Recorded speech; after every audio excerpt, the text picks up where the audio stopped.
Selamat pagi semuanya. Sesuai rencana kita untuk pertemuan untuk di akhir pembelajaran atau di akhir KD kita menggunakan Zoom. Tujuannya ya kita untuk review materi, walaupun tidak bisa maksimal seperti kalau tatap muka, tapi paling tidak ada timbal balik lah, paling tidak ada review sedikit dari saya. Ya walaupun nggak bisa semaksimal mungkin seperti tatap muka, tapi juga sudah lumayan. Dan bab pertama yang kita pelajari di sini untuk peminatan itu PJJ sebenarnya agak santai karena untuk matematika peminatan itu materinya tidak banyak, tidak seperti matematika umum yang materinya banyak, lebih kecil-kecil. Tapi kalau matematika peminatan sedikit sebenarnya, tapi lebih sulit dan sebenarnya lebih bisa dikulik ya, maksudnya bisa dimainkan variasinya. Cuma karena kita PJJ ya sebisanya dulu lah kita pakai, sebisanya dulu yang bisa kita dasarnya dapat, terus baru yang lain. Kira-kira begitu untuk sementara. Terus untuk minggu depan, berarti setelah ini kita ulangan. Untuk minggu depan berarti tentang trigonometri dari depan sampai di akhir. Saya review sebentar, nanti kita lanjutkan.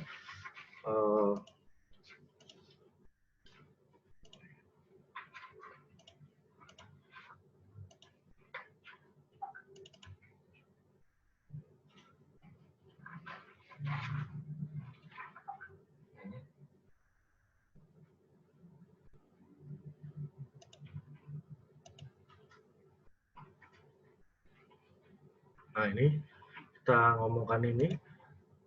Di semester ini sebenarnya ada dua, kalau menurut kurikulumnya, menurut silabusnya. Cuma nanti yang kita pelajari cuma satu, jadi ada trigonometri sama lingkaran. Tapi sudah beberapa tahun ini lingkaran itu masuk ke semester 2. Jadi nanti semester 2 itu ada lingkaran, ada polinomial. Jadi untuk semester 1 ini cuma kita berkutat di trigonometri. Tapi ada yang belum kita bahas sebenarnya, yaitu identitas trigonometri. Cuma itu seperti pembuktian dan kita lakukan itu agak susah, jadi di akhir-akhir saja lah. Kita main ke yang dasar-dasar dulu yang bisa kita perhatikan. Jadi trigonometri di sini trigonometri komplit ya. Kalau kelas 10 kalian belajar dasar trigonometri, terus belajar aturan sinus kosinus. Nah, kalau di sini trigonometri yang dipelajari sudah komplit, termasuk jumlah selisih, termasuk identitas dan lain sebagainya. Oke, nah ini yang kita pelajari, persamaan trigonometrinya. Terus kemudian identitas penjumlahan dan selisih sudut. Terus kemudian identitas trigonometri sudut rangkap. Jadi sudut rangkap itu ya dasarnya dari penjumlahan sama selisih sudut ini. Terus yang ketiga identitas perkalian dan penjumlahan atau selisih sinus dan kosinus yang ada di bab ini tuh ini. Tapi ini juga tidak menutup kemungkinan atau tidak berdiri sendiri yang kelas 10 dilupakan, tidak, karena dasarnya juga di kelas 10 itu. Kira-kira begitu. Persamaan trigonometri. Ini pengertian persamaan trigonometri. Nah, dilihat di sini. Berapa contoh persamaan trigonometri? Apakah persamaan trigonometri tersebut muat variabel? Dilihat di sini A, B, C, D. Persamaan kemarin apa? Persamaan itu kalimat terbuka. Kalimat terbuka itu apa sih, guru ngerti benar apa salah. Yang gampangnya itu yang ada variabelnya. Nah, terus nanti penyelesaian persamaan itu apa? Penyelesaian itu intinya kalau misalkan X sama dengan 2 sama dengan X plus 5, berarti kita nyari X. Supaya kalau X itu disebutkan dia menghasilkan kesamaan yang nilainya benar gitu ya. Sama, ini dilihat, di sini ada variabelnya X, di sini ada variabelnya Y, di sini ada X, di sini ada B. Nah, kalau di sini variabel ini dia merupakan kalimat terbuka. Jadi kita belum ngerti ini benar atau salah. Kok bisa begitu? Misalkan sin X sama dengan setengah. Misalkan X-nya ini kita isi 45 derajat, berarti kan sin X sama dengan harusnya dia setengah akar 3. Dia harusnya setengah akar 2. Nah, kalau di sini setengah, berarti salah kan, kalau di sini X-nya diisi 45. Jadi X-nya ini bisa diisi berapapun, semaunya kita ngisi. Nah, tapi X-nya itu benar atau tidak ya tergantung kita. Nah, kalau kita nyari penyelesaian, berarti penyelesaian itu harus kita nyari X. Kalau disubstitusikan ke sini, dia menghasilkan kesamaan ini nilainya benar. Nah, nilainya salah, dia bukan penyelesaian. Intinya begitu. Terus apakah persamaan trigonometri membuat selalu variabel yang berada dalam bentuk trigonometri? Begini. Jadi ini persamaan trigonometri, ini persamaan trigonometri, persamaan trigonometri, persamaan trigonometri. Kok bisa persamaan? Dia kalimat terbuka, ada variabelnya. Contohnya trigonometri, berarti dia ada trigonometri. Trigonometri itu apa? Sinus, kosinus, tangen, dan sebagainya. Jadi ini persamaan trigonometri yang kita pelajari itu yang model-model gini itu. Persamaan sehingga trigonometri ini. Kita nyari supaya X, Y, X, B di sini itu memenuhi persamaan ini sehingga ini nilainya benar. Berikutnya, kesimpulan persamaan trigonometri adalah persamaan yang variabelnya termuat dalam bentuk trigonometri yang seperti kita ngomong tadi. Nah, terus yang kedua, penyelesaian persamaan trigonometri ada 3. Jadi kalau dia kan trigonometri itu tri, walaupun nanti ada kosekan, sekan, sama kotangan, tapi kan dasarnya cuma ada 3, sinus, kosinus, sama tangen. Nah, jadi ada 3 persamaan, sin X sama dengan sin A, cos X sama dengan cos A, tan X sama dengan tangen A. Intinya ada di 3 di sini. Pak, kalau soalnya, kalau yang kita dapat permasalahannya tidak sesuai bentuk yang pertama, kedua, atau ketiga, atau A, B, C, terus gimana? Kamu harus buat itu jadi A, B, sama C ini. Kamu mau ngecek tempe goreng itu enak enggak? Nah, kamu dapatnya tempe. Ya berarti raiso langsung kamu cek, kamu makan. Harus kamu goreng dulu terus dirasake. Enak apa ora? Gitu. Nah, jadi intinya kalau bentuknya tidak kayak A, kayak B, kayak C, berarti kamu harus membuat itu supaya dia nanti bentuknya seperti A, seperti B, atau seperti C. Ngerti ya? Kira-kira gitu. Berikutnya. Nah, yang pertama, sin X sama dengan sin A. Di sini ada 2 penyelesaian, iki karo iki. Sorry, satu. Ini yang satu, terus yang kedua ini nanti.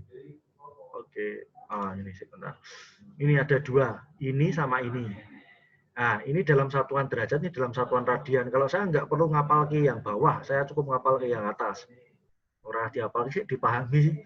Kan yang bawah sama atas itu kode radian itu kan 2pi. Ya, tinggal misalkan radian berarti 360 derajatnya diganti 2pi gitu. Nggak usah ingat-ingat 1, 2, cukup ingat-ingat yang atas. Maka 360 derajat itu kan 2pi. Nah, gini. Nah, ini kenapa dari sin X sama dengan sin A itu kok bisa seperti ini? Kok dadi lurung ini? Misalkan ini sin X sama dengan sin 45. Misalkan di sini sin X sama dengan setengah. Nah kan langsung wae to ketemu iki 30. Ngopo kok susah-susah nggo persamaan iki? Nah sing dadi masalah kan tidak cuma 30 tok yang jawabannya setengah. Ngerti ya?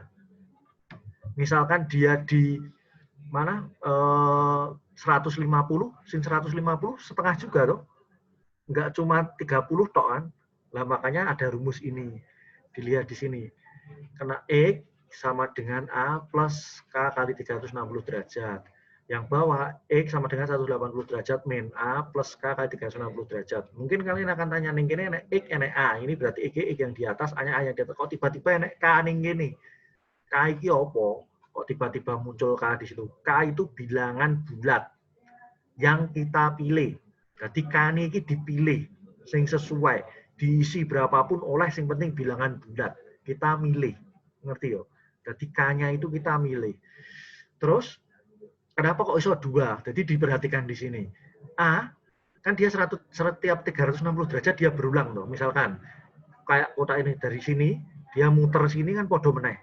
Berarti antara sinus 30 sama 390 kan sama tuh ya. Bentuknya sudut kan sama karena dia muter sekali kan. Podo-podo 30 derajat kan. Makanya ini dia berulang. Berarti A derajat plus K kali 360 derajat. Nah, ini pelajaran kelas 10 balik lagi ya. Yang kedua ini gimana? Nilai sinus itu positif di kuadran berapa? 1 sama 2 kan ya. Kuadran 2 yang nggak ngubah. Dulu kan ada yang ngubah, ada yang nggak ngubah. Yang ngubah itu kan kalau 90 sama 270, ingat nggak? Kalau di berbagai kuadran dulu. Kalau ubah kan 90 sama 270, kalau sin dari cos, cos dari sin, tangan dari kotangan gitu kan ya.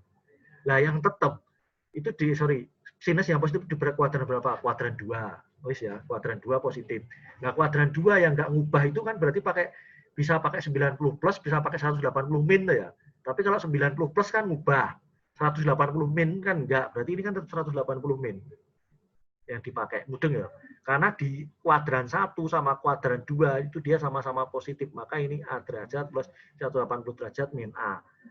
Kenapa kok enggak plus A? Karena di kuadran 3 dia negatif. Ya, Kenapa kok nggak 360 derajat min A? Karena di kuadran 4 sinus itu negatif. Maka ini, kalau ini itu sebenarnya kita nggak perlu ngapal, karena itu sudah kita dapat dasarnya di kelas 10. Dibuka lagi yang dulu dengan saya, nggak dengan saya, ya ditonton lah, pinjam catatannya. Waktu sudah di berbagai kuadran itu dilihat. Cara cepatnya atau cara ngingetnya kita itu kalau dia di kuadran 2 itu gimana. Nah, kayak ini. Kalau cos juga sama, sin X sama, sorry ini penyelesaiannya tinggal dihitung, jadi ini contoh sih, hitung begini, jadi ke 2. Jadi pekerjaannya ini jadikan 2. Ini atau ini. Terus ini dikerjakan sendiri itu belum poin yang saya katakan itu, saya pikir gampang. Nanti dulu. Nah ini tentang cos. Cos ya podo. Cos ini, nah ditonton yang ini. Cos itu jadi 2 juga. Kalau cos X sama dengan cos A, diingat. A, ini sing A itu A dulu ya. A dulu di sini. Yang minusnya dilupakan dulu. A plus K kali 360 derajat. Podo kan, kosinus itu positif di kuadran 1. Ya. Terus kenapa kok di sini 360 derajat? Sama, dia setiap 360 derajat itu berulang. Atau nek wong ngomong dulu itu apa ya itu namanya? 360 derajat itu dia setiap derajat itu balik meneh ke awalnya. Nek digambar di grafik, waktu kamu gambar grafik, kalau dia sudah 360 derajat itu kan sudah satu gelombang loh. Terus baleni meneh kan ya. Jadi 360 derajat itu satu gelombangnya. Dia kan akan baleni lagi karena dia fungsi periodik. Itu. Nah, terus kosinus itu positif di kuadran berapa? 1 sama 4. 4 itu berapa? 360 derajat minus A. 360 derajat minus A itu kan dowo. Daripada tulis 360 derajat minus A, tulisnya langsung minus A bisa kan? 360 derajat min 30. Harus sudut min 30 derajat. Podo kan? Jadi dia ditulis min A derajat. Ini nih buat tulis tidak min A boleh. Jadi ini A plus K kali 360 derajat atau 360 derajat minus A. Podo. Cuma nggak simpel, ora ringkes. Ngerti ya? Dasarnya situ. Ya mungkin agak susah dipahami karena aku iso nulis. Cuma ya usahalah. Berikutnya ini kalau cos sama ke sini. Cara ngitungnya saya kira kurang lebih sama. Kemarin tugasnya juga nggak ada masalah. Terus yang tangan. Nah ini agak beda. Tangan itu kan X sama dengan A plus K kali 180 derajat. Nah, kamu kritis, kamu akan nanya, yang sin sama cos itu 2. Iya toh? Jadi 2. Jadi 2, ini. Iya, sin sama cos, sin itu jadi 2. Iya, jadi loro. Nah, cos itu jadi 2. Mana tadi cos? Nah, ini sama ini. Lah, kok giliran tangan kok gur siji sing liyane loro. Ya meri dong, sing liyane loro kok dhewe siji. Sebabnya apa? Ya kan rumusnya ngono Pak. Itu ada sebabnya, orang tiba-tiba muncul rumus ngono itu enggak. Jadi yang pertama, ditonton waktu kamu gambar grafik fungsi, sinus sama kosinus itu satu periode berapa derajat?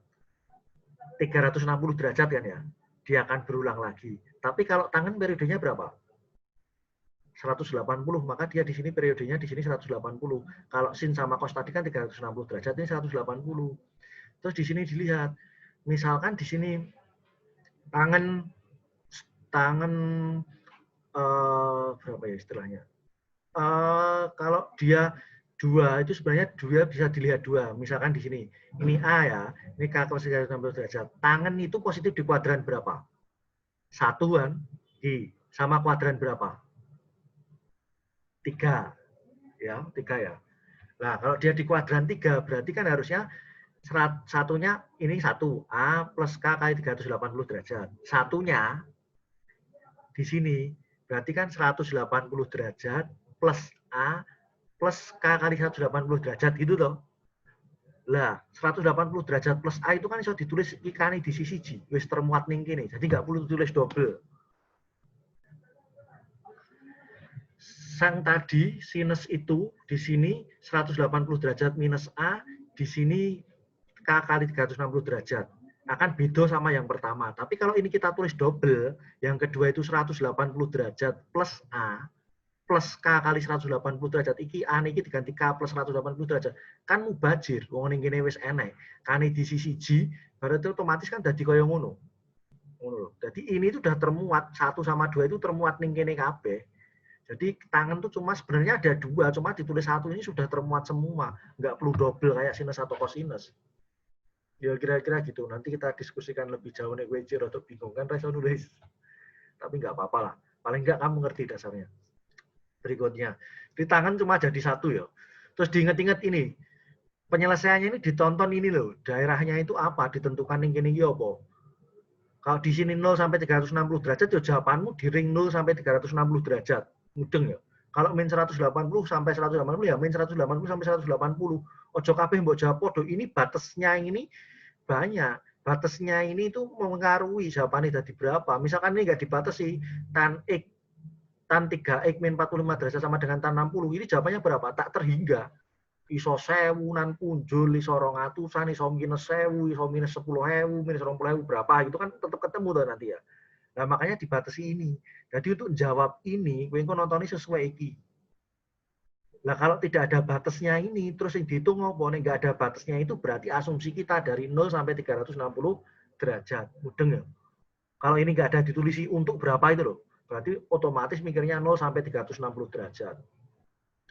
Berikutnya. Wes, ini saya kira sudah. Oke. Terus identitas trigonometri penjumlahan. Identitas ya ini. Ini dasarnya dari mana? Sepertinya ada turunan rumusnya. Udah saya share juga waktu di video YouTube yang saya bagikan. Itu sudah ada. Dapatnya dari mana? Nah, itu dipahami. Kalau cos itu ya cos sin sin. Kalau cos itu cos sin sin. Kalau sin itu sin cos sin. Ini kalau cos plus itu dia jadi min. Kalau sin plus itu tetap plus, min tetap min. Kira-kira gitu. Naik plus ya tetap plus, naik min ya tetap min. Ya. Dapatnya dari mana ini ya panjang. Turunan rumusnya dari yang kita ngerti dulu, diturunkan nanti ketemu ini. Cuma itu nggak perlu kita bahas karena kan ya wis lah. Karena masa seperti ini ya kita ngambil pendeknya saja, ngambil inilah udah jadi dipakai. Nanti kalau kita udah masuk kan materinya agak longgar lah, kita ngomong lagi lah tentang ini, kita bahas sedikit-sedikit lagi. Tadi gue ngerti dapatnya dasarnya dari mana, tidak asal sing penting digarap tidak. Gitu kira-kira ngono. Ini ada 4 ini. Jadi ada 6. Kosintan iki. Ya ini kudu di luar kepala, harus kamu paham. Dilihat lagi videonya, dicek lagi dapatnya dari mana. Jadi nek kue lali kue iso ingat-ingat lagi. Tapi gampangnya untuk mengingat ini, kalau cos itu dia cos sin sin. Kalau sin itu sin cos sin. Cuma kalau cos itu plus jadi min, kalau min tetap min. Tapi kalau sin itu plus tetap plus, min tetap min. Ini kan bodoh. Kalau tangan ya itu tangan tetap plus, bawahnya minus. Kalau minus di atasnya minus, di bawahnya plus. Cara ngiling-ngiling gitu saya. Dan saya kira ini gampang. Dan ini kudu kamu harus paham. Terus yo selain paham juga apal. Nek paham itu kamu nek lupa kamu bisa ingat-ingat lagi. Nek apal itu mempercepat kamu untuk mengerjakan. Jadi harus dua-duanya. Ora iso mbok apal ketok tanpa paham. Nek kowe paham tok pas kowe ulangan atau kamu mengerjakan sesuatu dadak golek rumusnya yo kesuwen. Mekune kasep entek. Itu kira-kira. Terus ya iki fungsinya ini apa? Jumlahan seperti ini fungsinya gue ngopo aneh-aneh wes itu ya seperti ini. Jadi ngitung 105 sin 15 itu kan bisa. 105 itu berapa nih? Kowe yang kalkulator, Pak kakek kalkulator kan selesai. Ora tadi masalah iya nek kowe kalkulator ya rampung ngapain kowe dihitung gitu. Cuma cara proses mikirnya kita harus mikir ini. Kenapa 105 itu kan yang kita ngerti kan sudut istimewa. 105 itu saya dinyatakan dalam penjumlahan atau pengurangan sudut istimewa enggak. Kalau bisa berarti kita bisa ngitung kayak pakai yang ini tadi. Jadi 105 itu kan misalkan 60 plus 45. Nah, berarti iso dihitung jadi 60 plus 45. Pak, kalau saya nggak pakai 60 plus 45, pakai yang lain misalkan 120 nggak bisa ya. 100 dia 150 minus 45. Boleh, Pak. Boleh wae. Jadi ini opsional, tergantung kamu ubahnya pakai yang mana boleh. Gitu. Nah, ini pakai 60 plus 45. 15 itu 45 min 30. Pak, kalau saya 15 itu saya pakainya 60 minus 45 boleh? Boleh. Ketemunya sama, sepodo. Ngerti ya? Jadi tidak terbatas ini tok, tadi ini min ini enggak. Terserah kamu variasinya mau ubah seperti apa. Gampang itu cara pakainya ini. Nah, ini contoh-contoh yang lain. Ini kalau seperti ini diingat-ingat. Kalau trigonometri itu walaupun kita ngomongnya sekarang itu tidak di siku-siku, tapi konsep dasar trigonometri itu di segitiga siku-siku. Jadi nek cos X sama dengan min 3/5. Berarti kita mikirnya ini, X itu di kuadran 2. Kuadran 2 cos itu nilainya negatif ya. Berarti nek ngitung nyari sin sama tangannya, otomatis kita udah ngerti kalau kuadran 2 itu berarti dia nanti sinnya positif, tangannya negatif. Ngerti ya? Jadi positif negatif ini rasa dihitung nih perhitungan, cuma nanti dihitung wae langsung misalkan sin, oh berarti nanti positif. Nek tangan berarti nanti dia negatif. Nah, terus ngentuke sinus karo tangan piye carane? Gambar segitiga kayak sudut X. Sak-sake, segitigane siku-siku. Lah yang sering keliru tuh iki ndok kene aja ning sudut siku-sikune, nek iki mbok kayak siku-sikune ora ketemu, miringe ning ndi bingung kowe. Tadi ditaruh gambar segitiga ini, X-nya ditaruh sini, terus depannya 3. Terus karena cos itu sorry, miringnya sampingnya 3. Terus miringnya 5. Ya wis, berarti ketemu nanti depannya piro? 4. Berarti sinusnya berapa? 4/5. Berarti tangannya berapa? 4/3. Tangannya 4/3, tapi karena dia di kuadran 2 dia negatif. Nah itu waktu kamu mengerjakan apa itu ada yang keliru. Jadi dieling-eling kuadran-kuadran ini ngentokke positif negatif, ora gacu dihitung tok. Pas ngitung sin sama tangannya, itu kamu ngitung angkane tok, tapi setelah ketemu angkane dieling-eling kuadrane. Kalau dia di kuadran 1 ya KB positif, enggak jadi masalah. Kalau dia di kuadran 2 berarti sinus tok sing positif. Yang lain ya negatif. Di kuadran 3 yang positif itu tangan, berarti sinus sama kosinus negatif, kan ngono. Ngono ya. Jadi dieling-eling kalau dia ngomong kuadran-kuadran itu mesti kaitannya karo positif negatif. Sing rada cerdas sithik. Soal kuadran ya mesti positif negatif, mesti ngomongin ngono. Nek ngomongin cos X, cos Y terus ora nek sin sama tan itu mesti nganggo segitiga siku-siku. Kon goleki liyane piye. Saya kira itu. Terus rangkap. Rangkap kuwi padha. Jadi sin rangkap itu pengembangan saka penjumlahan. Kok iso pengembangan saka penjumlahan bila sinus 2 alfa itu kan alfa plus alfa loh. Oro, sinus tadi apa? Sinus A plus sinus B tadi apa? Sin cos plus cosin loh. Ya wis dihitung nih gini. Sinus alfa, cosinus alfa plus cosinus alfa, sinus alfa. Kan diwalik itu komutatif tuh. Berarti kan sinus alfa cos alfa plus sinus alfa cos alfa. Dadi iki siji 2 sinus alfa cos alfa. Iki entuke rumus iki, entuke rumus iki, entuke rumus iki, iku saka jumlah dan selisih sudut tadi. Ngerti ya? Jadi tadi kan A tambah B. Lah itu A tambah B ini diganti alfa karo alfa kabeh kok ketemu kaya ngene iki. Sinus sama sorry. Iki tangan ini keliru ya. Iki tangan. Salah ngetik. Iki tangan, iki tangan, iki tangan. Nah, wes. Lah sinus sama tangan itu cuma ada satu. Kan tadi tangan alfa plus alfa itu kan tangan A plus tangan A. Berarti kan dua tangan A toh ya. Ditonton rumusnya mau. Tangan A plus tangan B itu kan tangan A plus tangan B. Berarti ini alfa. Berarti kan tangan alfa tambah tangan alfa. Berarti kan dua tangan alfa. Bawahnya tadi satu min tangan A kali tangan B. Lah karena ini alfa karo alfa berarti satu min tangan A kali tangan A. Tangan A kali tangan A ya apa? Tangan A kuadrat. Berarti dua tangan A per satu min tangan kuadrat A. Ini podo. Podo yang tadi jumlah selisih itu dulu.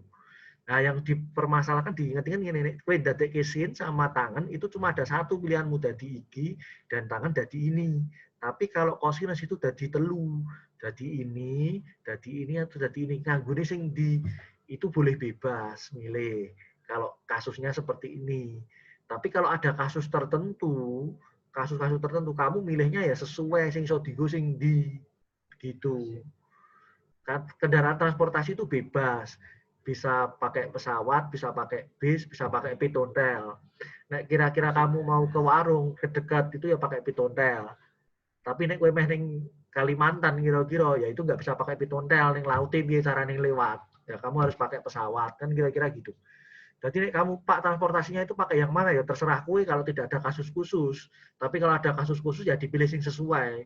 Kan gitu. Karung itu ya tempat madai barang, plastik itu juga tempat madai barang. Ya.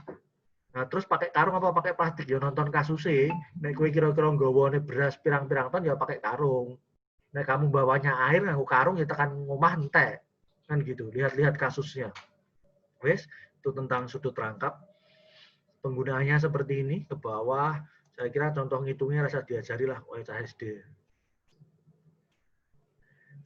Selanjutnya, sing terakhir, identitas perjalanan. Jadi soalnya itu si Darren kemarin protes. Pak, itu soalnya itu kemarin penjumlahan perkalian kok. Soalnya penjumlahan trigonometri ini, tiga ini tuh nggak bisa lepas satu-satu sebenarnya. Kalau kita ngomong perkalian, ya mesti kita nanti ngomong penjumlahan sudut rangkap, ya ngomong penjumlahan. Ngomong sudut rangkap, ya nanti ada perkaliannya juga. Jadi telu ini nggak bisa misah-misah sebenarnya. Nah, kenapa kok tak pisah? Ya karena kan saya materimu kan harus dipat-pat, nggak bisa jadi satu. Kalau jadi satu selesai nggak materimu. Kasihan kamu nggak sama pelajaran yang lain, gabung sama pelajaran yang lain, ya sudah. Gitu ya. Wes, kira-kira itu tinggal 10 menit ya. Tak cepet ke. Perkalian sinus ini, rumusnya ini, dilihat lagi. Cuma ini dari perkalian tadi sama penjumlahan dibalik. Terus kemudian ini tadi ada rumusnya ini. Kalau sin A cos B ya kayak ini. Ini jadi rumusnya ini. Ini dapatnya dari mana? Dibalik. Cosing penjumlahan tadi dibalik. Dasarnya ada, bisa dicari semua. Nanti kalau kita masuk ya kita ngomongkan kok untuk rumus iki, rumus iki, rumus iki, rumus iki dari mana itu ada dasarnya. Jadi tidak ujuk-ujuk muncul. Jadi dilihat lagi YouTube-nya, nih kamu pengen memahami, nih sudah paham, oke. Yang pertama itu harus paham rumusnya dari mana. Terus yang kedua itu kamu harus tahu cara pakainya.